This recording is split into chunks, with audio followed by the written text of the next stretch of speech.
Hello, my name is Jennifer DeTracey, and I'm the founder of Lift Strategies. And back before I even worked for Network Records, Sarah McLaughlin's record label, I lived in Ottawa, and when I was going to school there, I got very involved in college radio. In fact, I started off doing what they call closed circuit radio, where I had my own radio show for, I think it was 2 or 3 hours once a week, in which I would go into a studio and pick my own music and play it, and it was a real blast. And the only place that it was broadcast was to the bathrooms at the campus. And I would make tapes, and when I got to a certain level that the executive of the radio station felt was sufficient, they gave me a role actually being on air. And the first role I had was a show called Tapeworms, where I played only cassette tape music, and this was pretty exciting because I was discovering a lot of fantastic music from across Canada that had really never been played on radio before, or virtually only on college radio.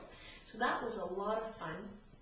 And then eventually I had an overnight radio show where I would show up at 11 o'clock at night. I'd listen to 2 hours of music. It was all pretty much vinyl at the time. And then I would broadcast from 1 till 7 in the morning. That was quite brutal. I think by 5, my head was on my desk, and the only thing that kept me awake were the phone calls that came in from all these lonely people that wanted to connect. One of the things that happened during that time for me was I got exposed to a lot of really fantastic music. And as a result, I really wanted to go out and see bands play. And there was a particular band, I won't name them because I don't want to tarnish their reputation at this point in time, but they were quite well known in Canada. And they were still part of the underground music scene. But they had been around for several years, and I was extremely excited because they were coming to a nightclub in Ottawa and were going to perform. And I think at the time that nightclub was called Zaphod Bebelbrox, which was kind of a very interesting place to go see music.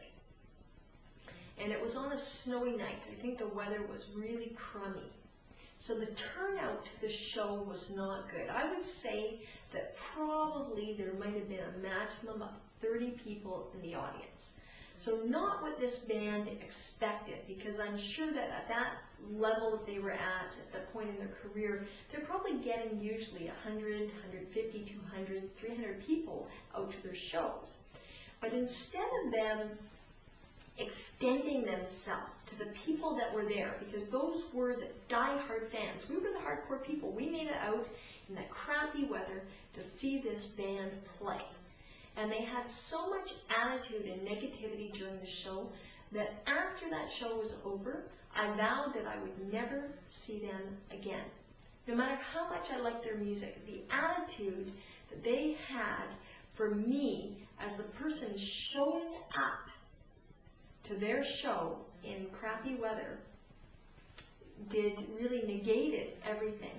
And this is something that, whether it's in the music business or other areas of business, whether in the speaking business like me, doing public seminars, or in other industries completely, we have to look at those people that are the die-hard fans, that are our customers, even if they're not coming in the beginning in big crowds. And we need to build on that, and we need to stay humble. Because once we get a little bit of attitude about it, then people feel that. And when they feel that negative attitude or that ego takeover, it really kills the trust and the relationship. So I just want to ask you today, is there a situation within your business where you are not extending yourself as much as you could to those die-hard fans that continue to support your business day in and day out? My name is Jennifer DeTracey, and I'm the founder of Lift Strategies. I hope you'll join us again for another video podcast.